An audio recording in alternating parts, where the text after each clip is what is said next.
As has been widely publicized, Benjamin Netanyahu has stated that he has come to the United States to speak to Congress not merely as the Prime Minister of Israel, but also, and I quote, as an emissary of the entire Jewish people. This statement of his has been strongly repudiated by so many Jews, ranging from all the ultra-Orthodox all the way to the secular liberal, for many different reasons. What is the story here? Does Benjamin Netanyahu in fact represent all the world's Jewry? Of course he doesn't represent the world's Jewry. Benjamin Netanyahu is an elected leader. He's a head of state of a foreign country. I'm an American citizen. I'm a citizen of the United States of America, and I'm a practicing Jew. Benjamin Netanyahu is neither. How in the world would he represent me?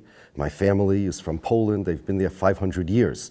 How in the world would Netanyahu come to represent, to be my emissary? I didn't elect him. I didn't ask him to represent me. Neither did the other Jews in the country. So the simple answer is no. It's an absurd claim he makes. And it's unprecedented that a political leader of a foreign country should get up and very publicly tell the world that he speaks for members of a specific religion who are citizens of other countries. It's even more bizarre in this case, given that Mr. Netanyahu is not a practicing Jew whatsoever. Why then would Mr. Netanyahu claim that he represents the Jews? What's his endgame? Right. Well, this is a Zionist thing, and the Zionists from the beginning of their movement have claimed to represent the Jewish people, to speak in their name. It started with Theodor Herzl, who actually claimed a legal right to speak in the name of the world's Jews and to represent them. He invoked some Roman law called negatorium gestio, I believe, which means basically that if you're not here, if you're absent, and you need something, I could represent you, I could litigate for you, and I could manage your property in your absence. You don't need to give me permission, I could speak for you. So Herzl came up with this idea that therefore legally the Jews have nobody to speak for them, and of course he knows what's best for them, and therefore he has a right to represent them to all the nations of the world. There are several motives for this. First, Zionism would not get off the ground unless it speaks for the entire Jewish people. The Zionists consider Zionism what they call the national liberation movement of the Jewish people. They said that, okay, this Jewish nation all around the world, and they spoke in the name of the we want a country, we want this land. Now, who says that's true? So in order for them to get that claim off the ground, in order for them to communicate that, they had to find a way to claim that they represent all the Jewish people. Herzl wanted to leverage the 2,000-year-old Jewish desire for the Messiah. In order for them to get Zionism off the ground, they didn't want to just be a group of people that wanted a land. They wanted to be the Jewish people, the 2,000-year-old Jewish people. Now, nowadays, the claim that the Zionists represent the Jews invariably comes for one of two reasons. First, you'll find lots of times that this claim that the Zionists represent the Jewish people comes in a speech where somewhere else nested within the speech is a reminder of the Holocaust, how terrible the Holocaust was and how much the Jews suffered. The reason they do this is because they want to garner sympathy for Israel and for the Zionists, and by mentioning the Holocaust and by claiming that they are the Jewish people or the representatives thereof, what they're saying is, okay, all the guilt that you feel for the Holocaust, the Gentiles, all the sympathy that you have for the Jews for the Holocaust, should not really be directed at all the Jews all over the world. It should be directed towards Israel. So we have rights as people who were ignored by the world during the Holocaust. We have a right to be upset, we right to be angry, and all the sympathy that compensation that you want to provide for the Jewish people because you feel guilty, provide it to Israel. That's first. So you'll very, very often find the claim that they represent the Jewish people in conjunction with material about the Holocaust. They usually come hand in hand. The second thing, and the second reason why the Zionists claim to speak in the name of the Jewish people, it's sort of a veiled threat. You'll find this when one Zionist representative get into some altercation with a foreign representative, a foreign head of state, let's say the president, let's say Obama. So what they're saying is, Mr. President of the United States, you should know that I'm not just a foreign emissary. I'm the emissary of the Jewish people, meaning that there are several million people in your country that won't side with you, they'll side with me. For example, Naftali Bennett wrote on his website that any insult to Benjamin Netanyahu, in context he was talking about the president, is an insult to all the Jews all over the world. Reason being is because Netanyahu is not merely the prime minister of Israel, he's this is what he said, the leader of Jews all over the world, which means he's trying to drive a wedge between us and our country, and he's trying to send a message to all the countries that the Jews live in that, okay, we got people in your country that will be on our side.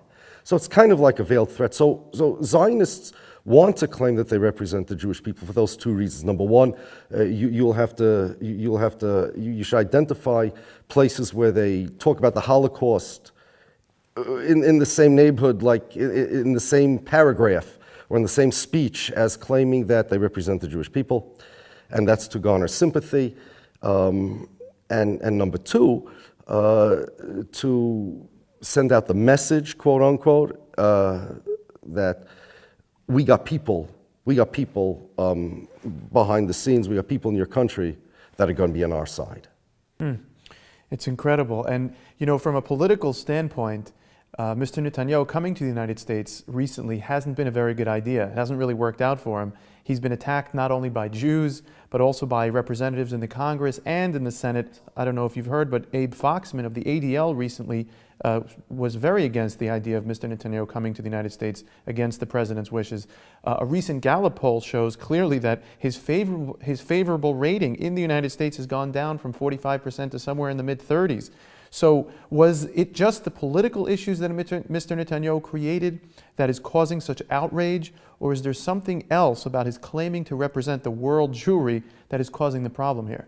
No, the outrage is because the statements of Netanyahu were both defamatory and dangerous to the Jewish people.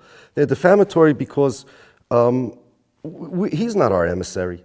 We're citizens of the United States, and both as Jews and Americans, we're loyal to our country. We're loyal to the United States of America. Now, it doesn't matter if somebody agrees or disagrees with the president's foreign policy.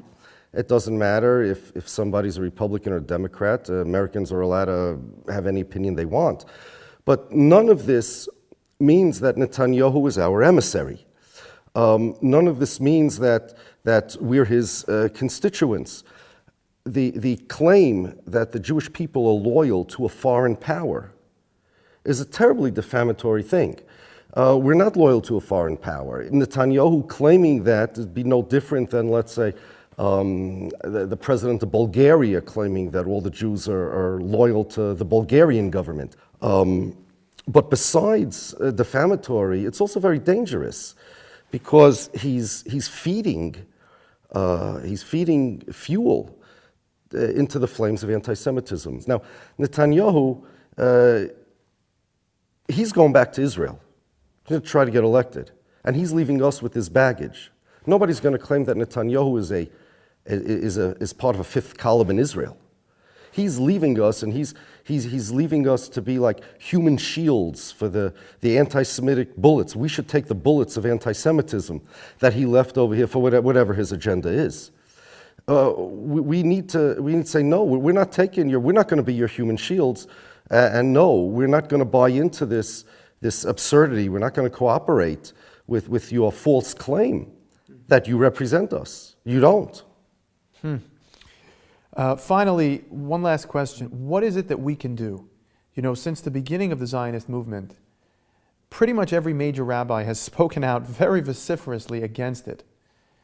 The Zionist machine is huge, though, as we all know. It's basically almost like a ubiquitous apparatus that has the strength, the willpower, the money. What can we do to combat it? Well, first, Netanyahu and the Zionists may have a lot of money, They may have a lot of power, and they might have a lot of influence. But we're the Jewish nation. We have God on our side. The same God that protected us from the Persians in the days of Mordechai and Esther, the same God that protected us from the Romans, that protected us from extinction for the last 2,000 years in exile, will protect us from the Zionists as well. In other words, Netanyahu and the Zionists, with all their influence, they're trying to do to the Jewish people harm. They're trying to feed anti-Semitism for their own agenda. But the Jewish people have survived, and they will continue to survive. We need to focus on ourselves. God wants us to be better people. God wants us to be loyal citizens of our country. God wants us to focus on our own spiritual and religious and moral growth. And then he has a way of taking care of things. Those who are in the right have a way of coming out on top. But besides that, what we need to do is quite simple. Imagine if the king of Bulgaria would come to America and say, you know what, I represent all the Jews. What's the first thing that would happen? Well, all the Jews would raise their voices, scream their lungs out and say, what is this guy, crazy? He doesn't represent us. Well, what connection do we have with him? We should do the same thing. We have an ignorance problem. Israel Israel propagates tremendous amount of propaganda because they want people to think that the Jews all over the world are represented by Israel, and of course they're not. It's a false representation. It's identity theft. It's just a false claim. So that's what we need to do. We need to tell people. If you have a voice, if you have the ear of the public, tell the public. If you have the ear of your coworkers, tell your coworkers. Whatever you can do, just educate the people and explain to them that no, Israel is Israel, and the Jewish people are the Jewish people. Judaism is a religion. Israel is a political entity. The Jewish people, we have all sorts of ethnic components in the Jewish nation. We're a religion. We're American citizens. Netanyahu is not, and he just simply does not represent us. He just doesn't. He doesn't speak for anybody except himself and those who elected him.